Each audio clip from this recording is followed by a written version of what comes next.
This is Christy, and we have merchandise.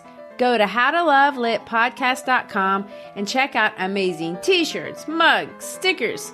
If you love great quotes, we have some of our favorites. If you love silliness, check out our mascot, Brain Man.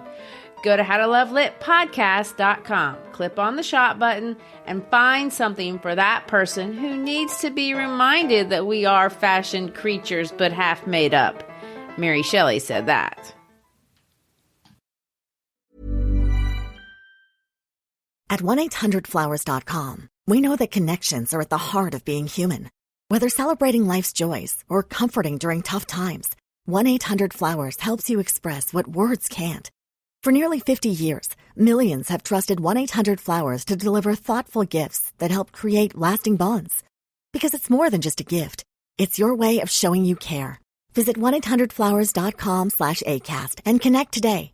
That's 1-800-Flowers.com/ACAST.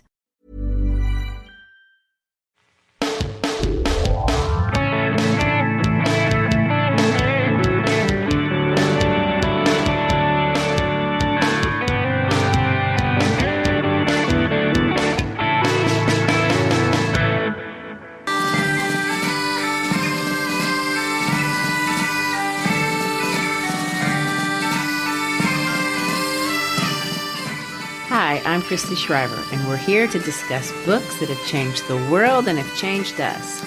And I'm Gary Schreiber, and this is the How to Love Lit podcast. This is our second of 5 episodes discussing Shakespeare's very popular tragedy, the Scottish play, The Tragedy of Macbeth.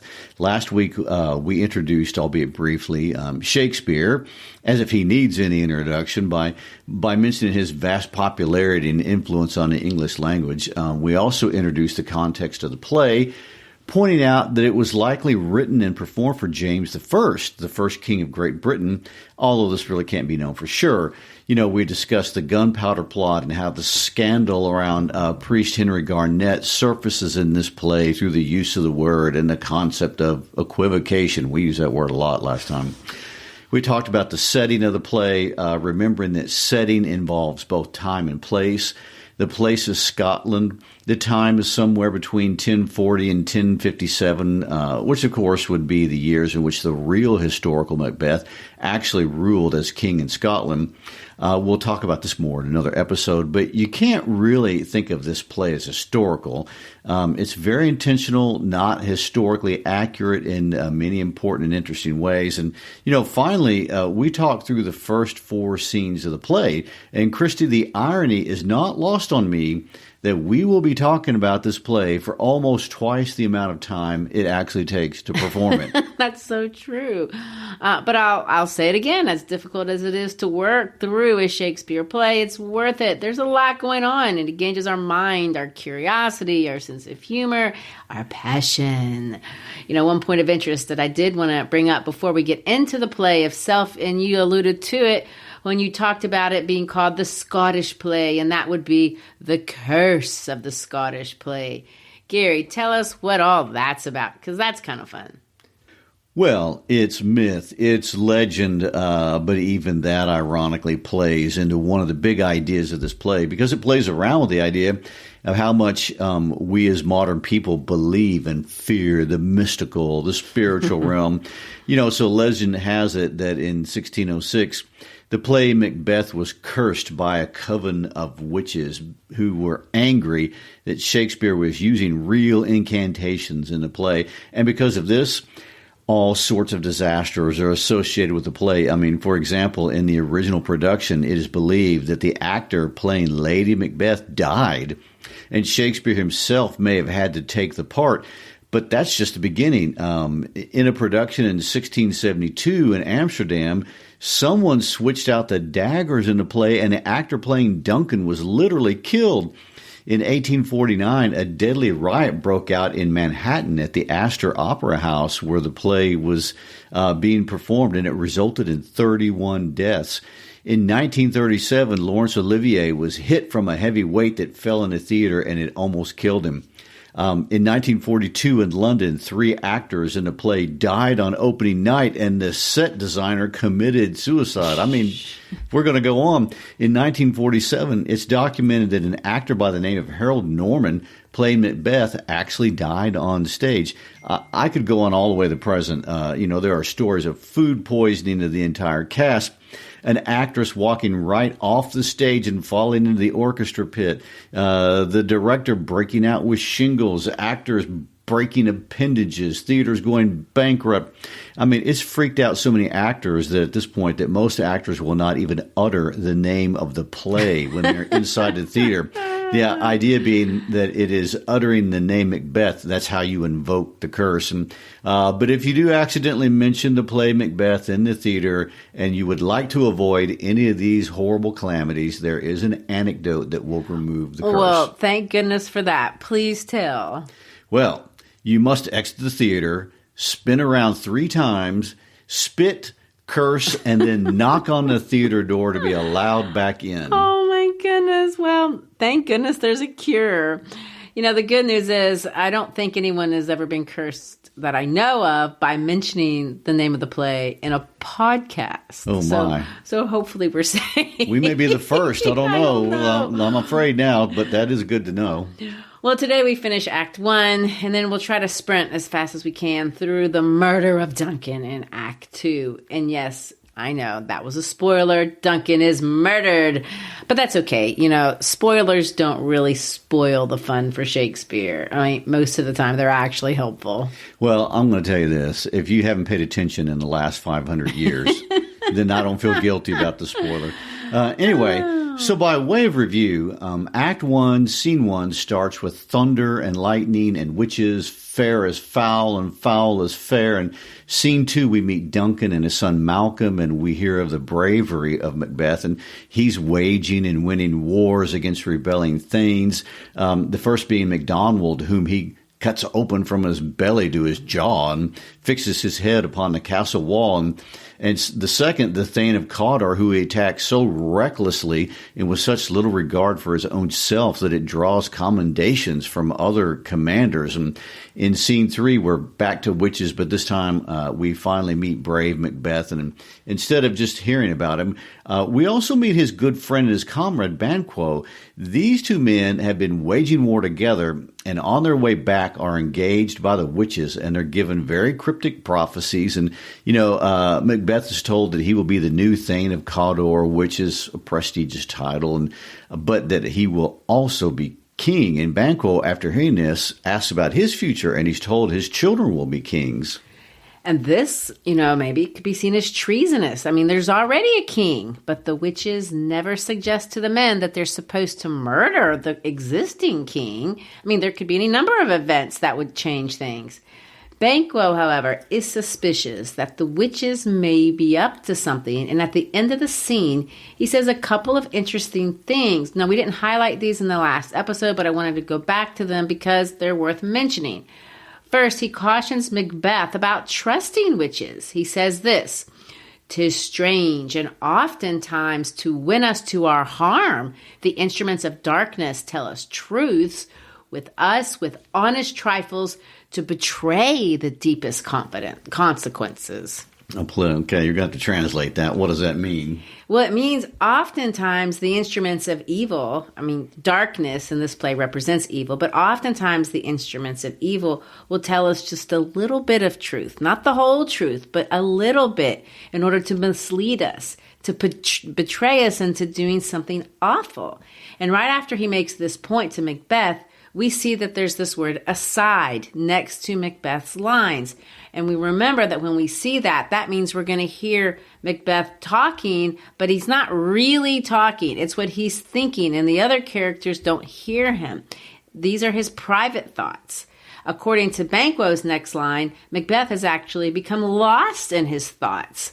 Banquo looks at his friend's face and sees what he calls new horrors coming upon him, like new clothes, but they don't fit well.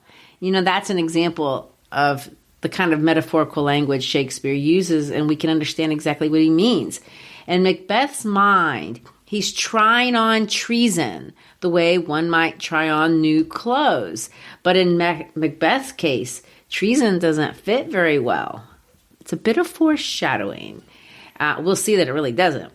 So let's read this aside. I know it's revisiting Act 3, Scene 3 of Act 1. But like I said in the last episode, the play is really only a tragedy if we can identify in some way with Macbeth. I mean, we have to believe in his greatness and his potential for greatness. Otherwise, it's just not tragic. He says this, I am Thane of Cawdor. If good, why do I yield to that suggestion whose horrid image doth unfix my hair and make my seated heart knock at my ribs against the use of nature? Present fears are less than horrible imaginings. My thoughts, whose murder yet is but fantastical, shake so my single state of man that function is smothered in surmise, and nothing is but what is not. All right, let's decode that a little bit. All right. What is he saying? Well, last episode you pointed out that the only way for a new person to be king is for the current king to die. Well, that's what he's thinking about.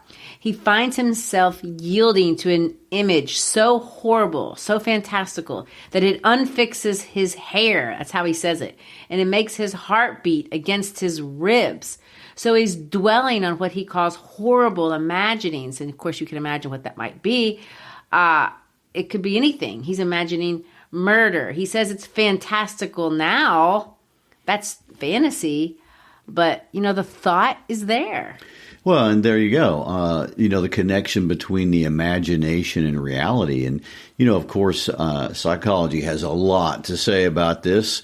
But it's obvious to most of us that decisions don't happen outside of our imagination. I mean, there's a place in our brain where we imagine and project the future. We envision it, then we determine whether that event is good or bad. And, and this, of course, that's what we're seeing Shakespeare illustrate literally 500 years before psychologists or scientists had even heard of DMN or the default mode network.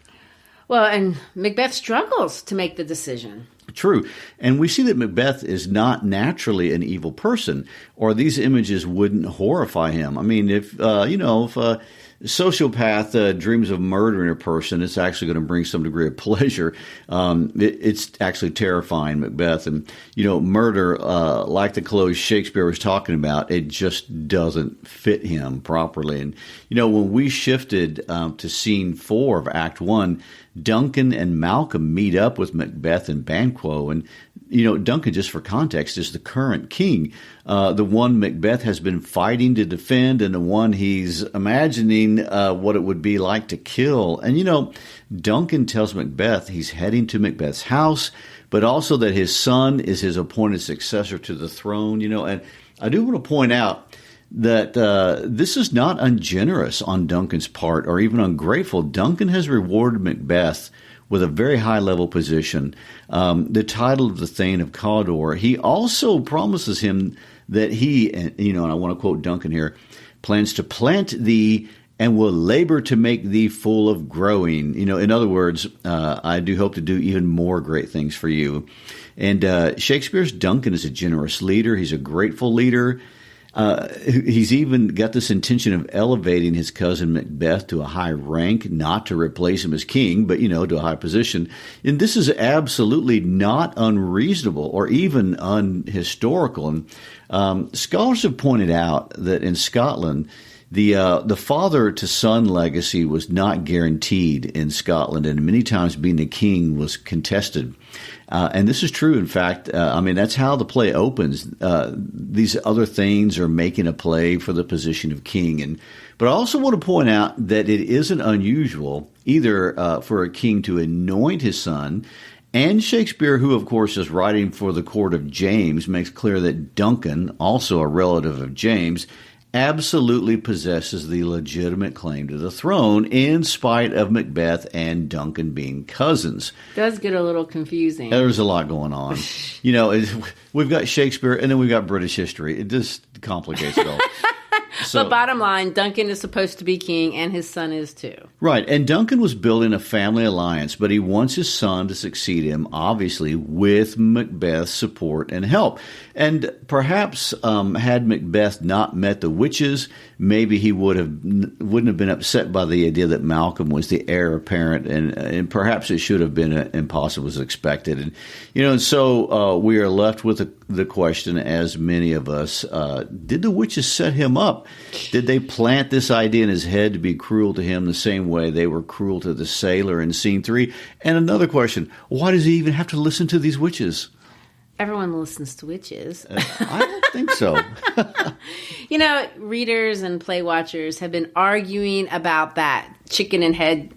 Which comes first, the chicken or the egg question since the play was first performed. We talked about it in class, and my students don't agree on the answer. To what degree are we influenced by evil suggestions? That's a moral question. It's a question in the Bible. And I brought up Adam and Eve in the Garden of Eden because that's as old as it can get, at least in Western culture. Would Adam and Eve have eaten the forbidden fruit had it not been suggested by somebody outside of them?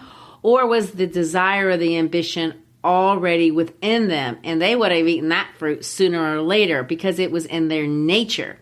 Ambition is the word in the text. But maybe that's not, I don't know if that's really the right word. Because ambition doesn't necessarily connote evil. We're talking about something that's perhaps more consuming, a desire that's strong enough that it would force you to disregard the consequences, the morality of any certain thing. Tolkien kind of expressed how he looked at it through the character of Gollum in The Hobbit and his lust for the ring. And maybe we should just call it lust, although that word can sometimes, make us think of sexual connotations. But in this case, I think we're talking something much broader than that.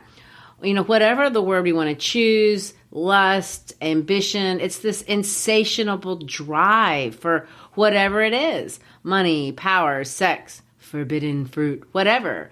Does that desire come from within, or does it come from without?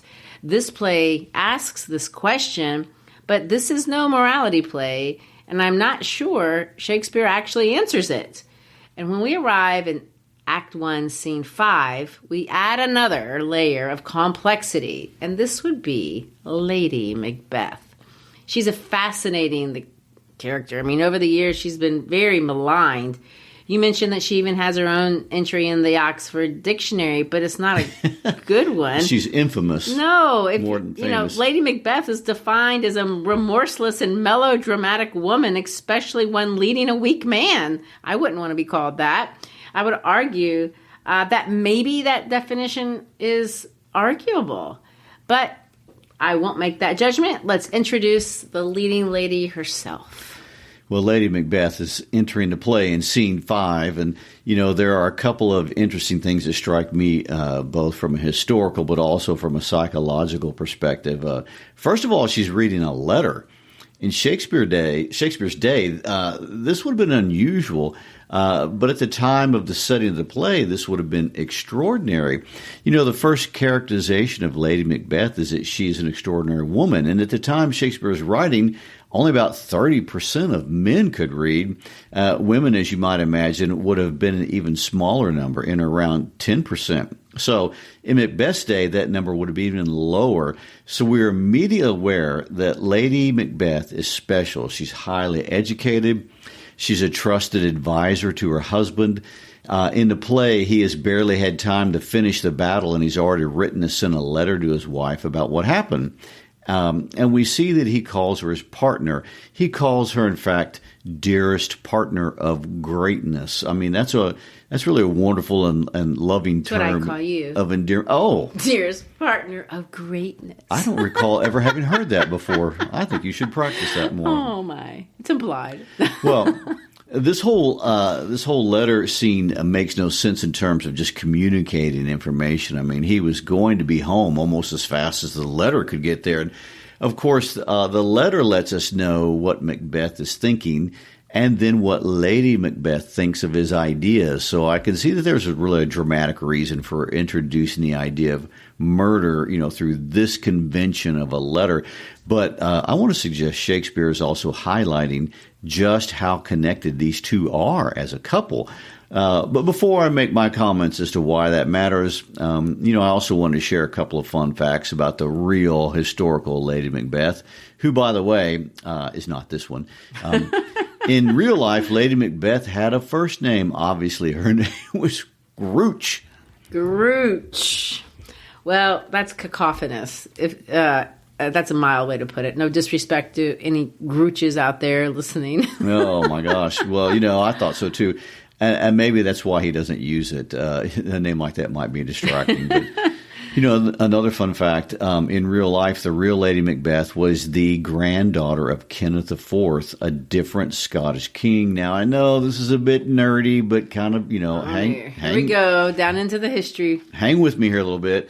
Lady Macbeth's grandfather was killed in a fight with Duncan's grandfather when Duncan's grandfather took the throne. So in real life, Lady Macbeth would likely have held a grudge, and there's been some bad family blood about the death of her grandfather. And, it would be understandable for that reason that she would have encouraged her husband to challenge Duncan for the throne. And Shakespeare, however, does not really include that in his characterization of Lady Macbeth.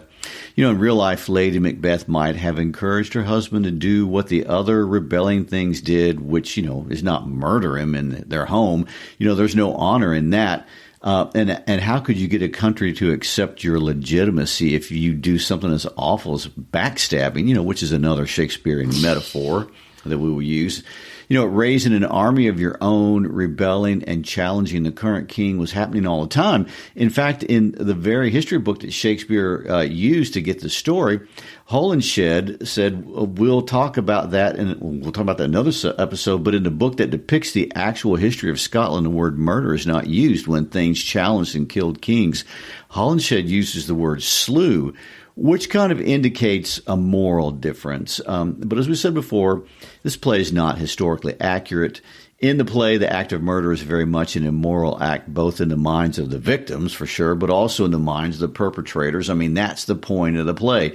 I just thought knowing that history was an interesting fun fact and just a bit of a digression.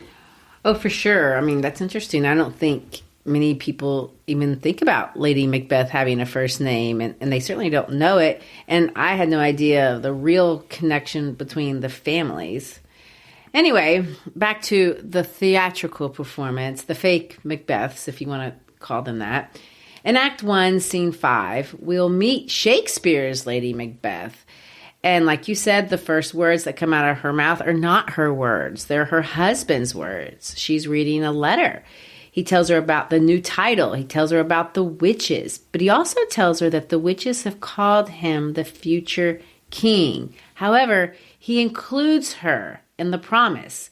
He says, I want to let you know what greatness is promised thee, which is not exactly what they said, but it's how he sees it. In other words, this prophecy wasn't just for me, it's for you too. Lady Macbeth reads the letter, but then we get to hear her thoughts in a couple of different soliloquies. I think these are very important to read carefully, especially because, I don't think it's right. I mean, you probably disagree, but I don't see Lady Macbeth as a psychopathic killer who just eggs her sweet, darling, kind husband into murdering someone he didn't want to murder. I just don't see it like that. Well, of course you don't. So, defend Lady Macbeth for us, if you will. Well, first we see the famous line that's been used to characterize Macbeth as a softie. But, that he's a kind man. I fear thy nature. It is too full of the milk of human kindness to catch the nearest way. But we just saw him murder violently a whole bunch of men. She says, thou wouldst be great, art not without ambition, but without the illness should attend it.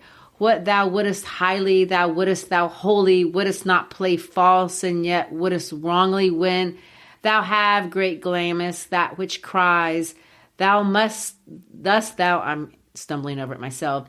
Thus thou must do, if thou have it, and that which rather thou dost fear to do than wish it should be undone. Hie thee hither, that I may pour my spirits in thine ear, and chastise with the valor of my tongue all that impedes thee from the golden round, which fate and metaphysical aid doth seem to have thee crowned withal. Okay. Well, that doesn't seem to make her look great, She fears her husband's nature is too full of the milk of human kindness. And, it implies that she's either more unkind than him or more inhuman, depending on how you read that word kindness. But likely it's both. It's a pun. But then she goes on to say that she needs to pour her spirit into his ear so he'd have the nerve to do what he needs to do. That kind of reminds me of Hamlet's Uncle Claudius pouring poison in Hamlet's father's ear. True, and it's also what the serpent did to Eve in the Garden of Eden. He used words. Words into the ear can poison a person's understanding of the world. It's an interesting way to think of that. There's no doubt, Lady Macbeth thinks she's stronger internally than her husband, but, she's a woman. Isn't that true for all women? Well, first of all, do you want to apply having the nerve to murder somebody a skill that women should have? I'm kidding. Oh, okay. I didn't know you want to start some gender wars right here. Well, I'm sort of kidding. I may believe that. No, I'm not one way or the other. What I'm saying is this text introduces this couple, and they're very closely bonded. And we don't see that in Shakespeare. In fact, they may be the only couple, I'd say functional marriage that I can think of in all of Shakespeare.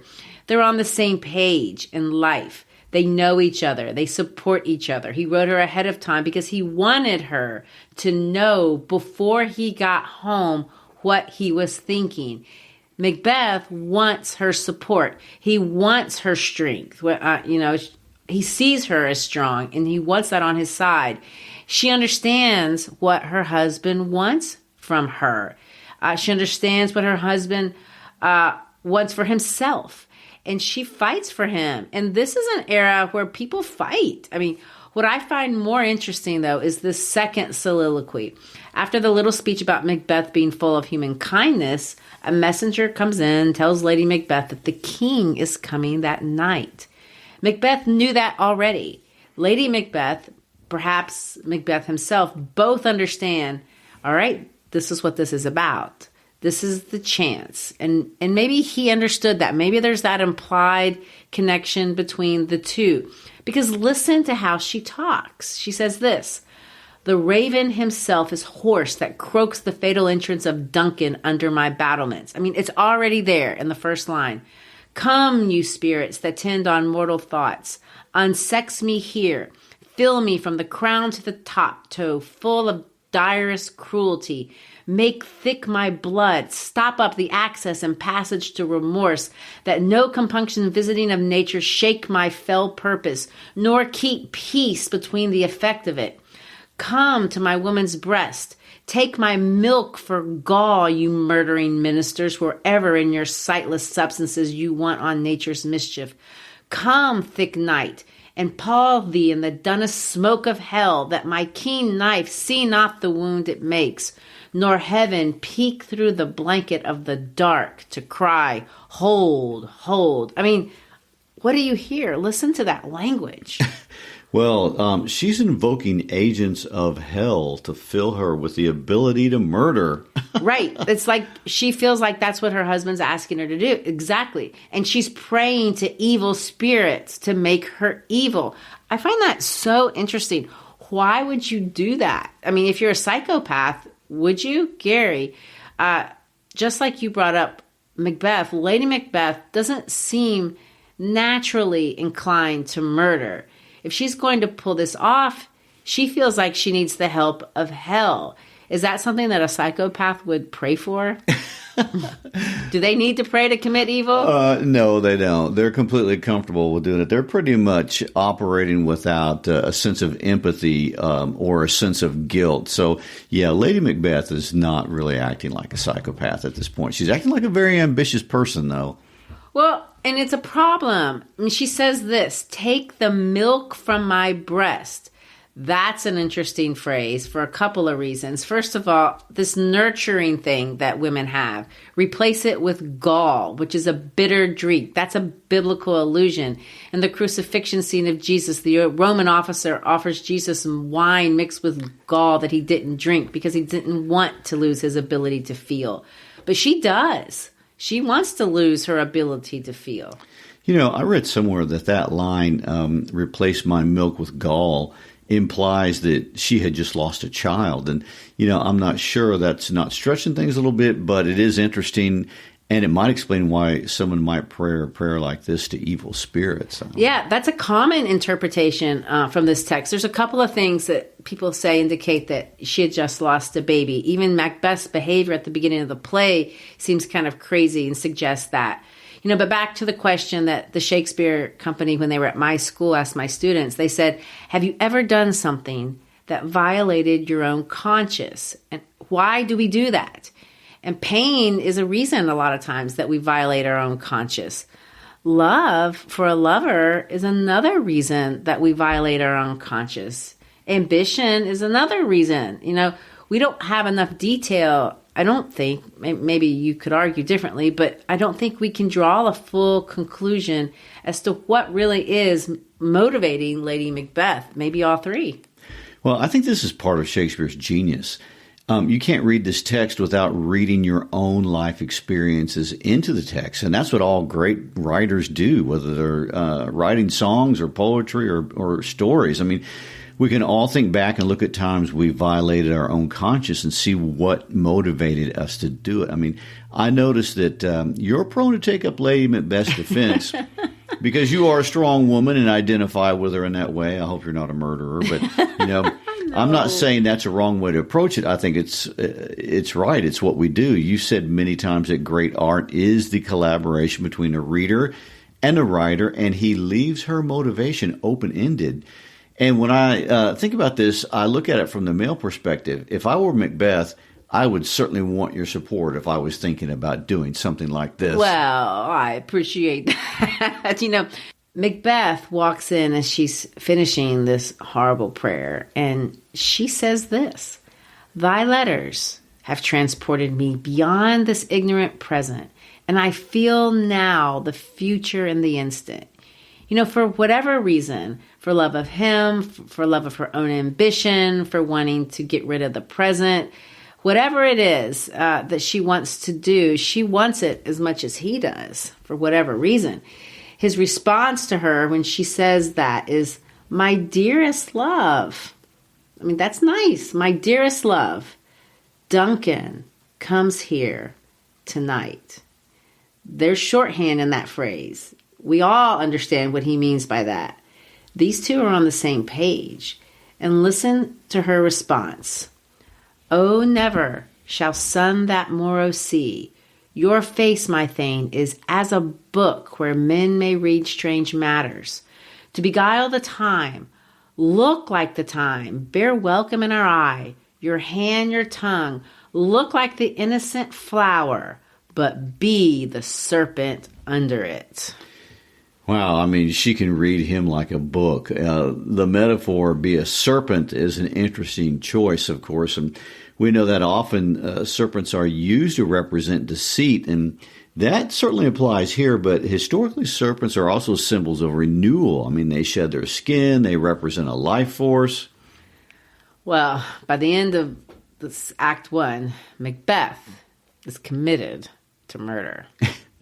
But not with that one more exchange with Lady Macbeth. I mean, Christy, I'm not sure that this one makes Lady Macbeth look very good. And No. I don't see any other way to describe this speech if not manipulative. I mean, however, these two speeches may be some of the most psychologically interesting of the whole play. And, if we look at Macbeth's speech, he says something I think we have all fantasized about when it comes to doing things we know to be wrong. Macbeth says, hopes it could be done quickly and that there would be no consequences for his actions. If it were done when 'tis done, then 'twere well it would be done quickly.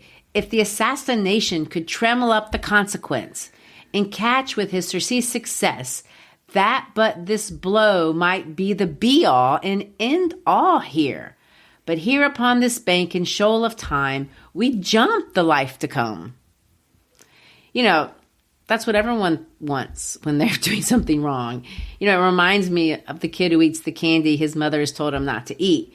You want to eat it as quickly as possible so mom can't see you. And certainly you don't want to get in trouble. You sound like you speak from experience. It's happened. Well, anyway, every kid learns sooner or later life doesn't work that way, and no one ever gets away with anything ever. I mean, the universe will just not cooperate. And there is always, always, always a consequence to everything. And consequences are unpredictable. And there's no circumstance on planet Earth where actions have no consequences. And, MacBeth seems to even acknowledge this.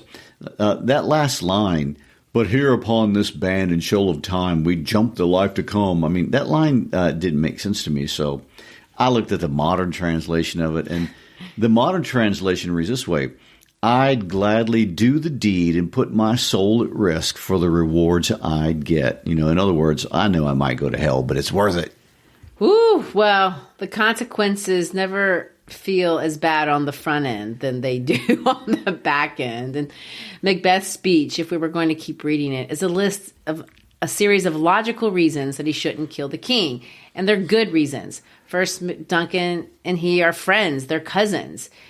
I mean, he says that's good enough reason just there. But then there's the fact that Duncan is staying in his home and he's an honorable person and you're supposed to take care of the people in your responsibility. I mean, that's true today, but it was certainly a bigger deal back then. He calls that a double trust. But those aren't the only reasons not to kill Duncan. Duncan's a good leader. He's a good person. In fact, he's such a good person, people will call him an angel when he passes, and there will be a trumpet blast from heaven declaring the horror of someone killing a person as good as Duncan. I'd say those are pretty good reasons, and they would deter me. Well, they are. And by the end of the soliloquy, he is deterred. He's talked himself out of it. But not that. And he tells Lady Macbeth that. He's going to say, we're calling this whole thing off. He says, we will proceed no further in this business. He has honored me of late, and I have bought golden opinions from all sorts of people, which would be worn out, and their newest gloss not cast aside so soon. In other words, I've really done some good stuff here, and I've got a lot of respect around here. If I kill Duncan, that's going away. He knows he can't have it all. If he kills Duncan, he loses his reputation and all of the relationships that he's created up to this point in his life. Exactly, which is why Lady Macbeth's speech to him here seems actually wicked. I mean, she literally gaslights him. In other words, she lies about what he told her. She starts, was the hope drunk where you dressed yourself? She says things like, this is what you said you wanted. I'm not sure that is exactly what he said to her in that letter. I mean, she creates an either-or situation, which I know is a logical fallacy. And she says, either you kill him or you live like a coward. That's just not a true statement. She challenges his manhood. She says, when you durst do it, then you were a man, and to be more than what you were, you be so much more than the man. In other words, you're not a man if you back down. And again, this is just simply an untrue statement. I mean, but the biggest kick in the gut is her final accusation, and I know it's famous, but it's worth reading for those who may not have read it in a while. I have given suck, and you know how tender 'tis to love the babe that milks me. I would, while it was smiling in my face, have plucked my nipple from his boneless gums and dashed the brains out, had I so sworn as you have done to this. Wow. In other words, I would have taken the breast out of my baby's mouth and dashed out his brains if I had promised to do it. So I have more nerve than you do. And there's absolutely no logic in these statements. And it's all emotional arguments. And she's not even been put to the test on this idea. No. And if you buy into the theory that Lady Macbeth recently had a miscarriage, that would mean that her breast still contained milk. And that last line would be even too much for any mother, for certainly any father. She dashed the brains out of their child. Oh, are we making an argument here for postpartum depression? Maybe so. Well, his response is logical. He says, what happens if we should fail? I mean, she dismisses it. She says this, we fail, screw your courage to the sticking place and we'll not fail. Then she gives him her plan. She's going to get the guards drunk. They can do whatever they like to Duncan and then blame the guards. That's not a great plan, is it? No, these plans never are. Act 2, we see it all fall apart pretty much instantly. However, the one point I think we cannot dispute, and I know there's a lot to dispute about Lady Macbeth's speeches here, is that she and he are talking in the first person plural. They're one here. We fail, will not fail. This is what we watch disintegrate with the murder. The one unexpected consequence. They will never again be one. Act 2 opens with another act of graciousness by King Duncan. Banquo and his son Fleance arrive at Macbeth's castle. It's pitch black. There are no stars, but they bring a gift from Duncan. This diamond he greets your wife withal by the name of most kind hostess. So let me interrupt you for a second. Macbeth mentioned in his speech that he shouldn't kill Duncan because he was his host. But I want to underscore how important that is in ancient cultures. I mean, if you're familiar with the Odyssey or even Beowulf, you saw this. It's a sacred, literally a sacred duty. I mean, in Greek mythology, Zeus condemned people for eternity for mistreating their guests. And so, we see in the book of Genesis in the biblical text, hospitality is sacred. And right before Macbeth kills Duncan, he's reminded not just by this gift, but by the fact that it is in reciprocation for his hospitality. I mean, hospitality that he is prepared to betray. Before dismissing Banquo, he and Banquo once again talk about the weird sisters. Banquo brings it up. Macbeth kind of asks him if he's loyal to him. Banquo replies, sure, but first to the king. I mean, after Banquo leaves, Macbeth has one more soliloquy. It's a strange speech. It's a vision. He sees a dagger in front of him. The handle of the dagger points to his hand. In the vision, the dagger leads him, in his words, the way that I was going. He refers to Hecate, the goddess of the underworld, the queen of the witches. He references a man named Tarquin. That's the guy famous for raping Lucretia, who ended up committing suicide. A bell rings, and these are his final words. I go, and it is done. The bell invites me.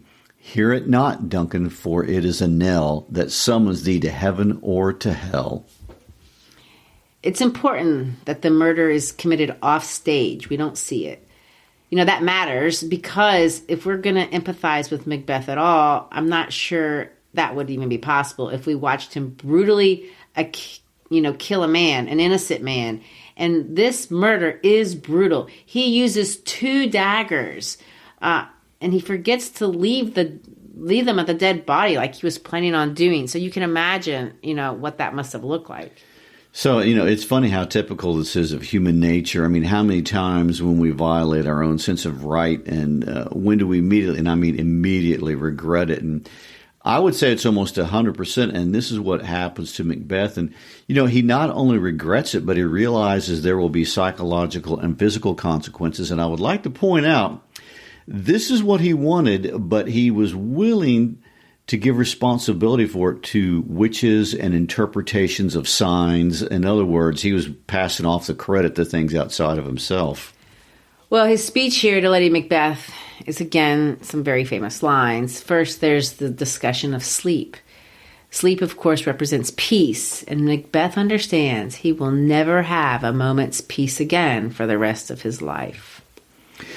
Methought I heard a voice cry, sleep no more.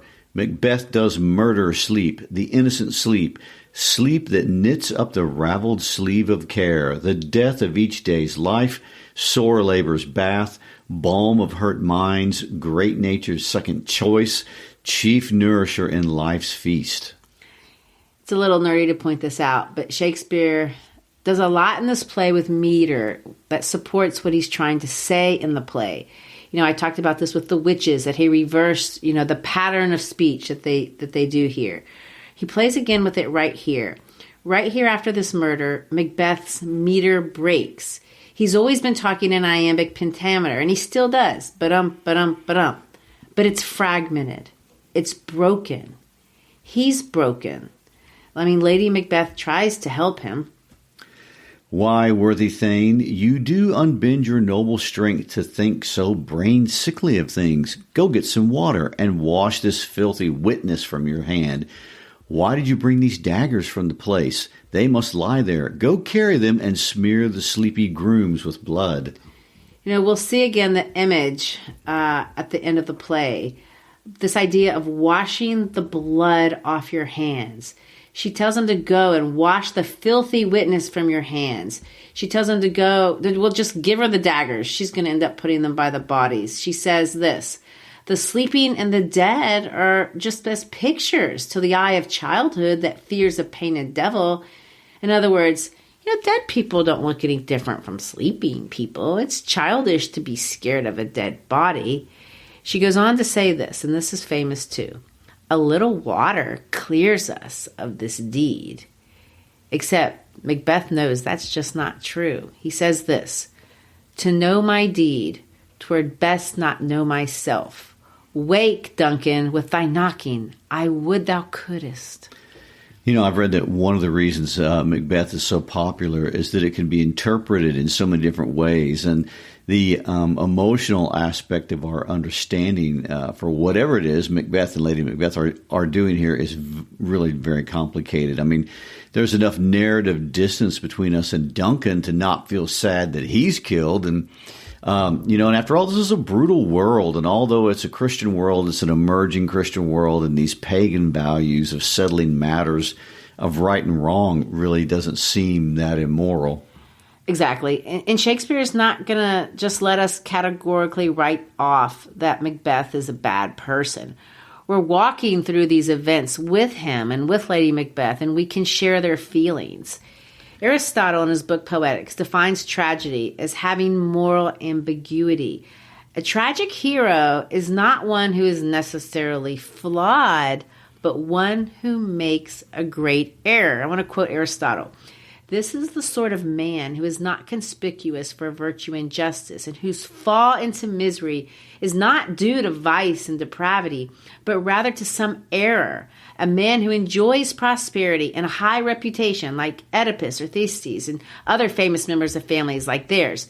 The change in fortune will be not from misery to prosperity, but the reverse, from prosperity to misery. And it will be due not to depravity, but to some great error, either in such a man as I have described, or in one better than this, but no worse. So you think Macbeth is just about making a bad decision, not an evil one? Maybe. I'll also argue that killing Duncan isn't the climax of the play and isn't the biggest mistake. It could be worse. Well, after Macbeth kills Duncan, a new character is introduced, a thane by the name of Macduff. Right after Macbeth's killed Duncan, Macduff is one who discovers the body. And after Macduff discovers the body, Macbeth runs out and immediately kills the guards who he has blamed for the murder. This, of course, annoys Macduff, since now the only witnesses cannot be interviewed. And Duncan's sons immediately flee the country, running for their lives, one to Ireland and the other to England. And Macbeth uses their absence to blame them for the murder. And because of this, he gets what he wants. And by the end of Act 2, Scene 4, Macbeth is now King of Scotland. But Macbeth will never be at rest. He will never be at peace. And that's where we find pity and fear, to use the Greek terms for Macbeth. It's where we find our own catharsis. If Macbeth is a psychological study of how a person descends into this fragmented chaos of disintegration, we see perhaps that maybe it's not just one mistake, one thing that does it. It is one mistake that leads us to another mistake, that leads us to another mistake. And all of a sudden, we find ourselves in a place we didn't see. And what we thought we so desperately wanted, what we were willing to sacrifice everything to get, it's not what we thought it was. And it's at that point that we will see Macbeth. make a decision from which he cannot return. This is the essence of Macbeth. And in the next episode, we will discuss that very point of no return, the climax in Act 3. If Act 2 is about the fatal mistake of a noble man, Act 3 is about the making of a tyrant, the creation of an evil one. So thanks for listening and being with us today. And don't forget, you can always find us at howtolovelytpodcast.com. On our website, we have listening guides for most of our episodes, as well as teaching resources. Also, whether you're a teacher or a student or a fellow lover of literature, please subscribe to our podcast via YouTube, Apple, Spotify, or wherever you get your podcasts. Give us a rating if you like what you hear, and possibly a review. Because it's when you share about the podcast to your friends on social media, that's how we grow. Thank you for supporting us in our mission to make reading great literature accessible and enjoyable to as many people as possible. Peace out.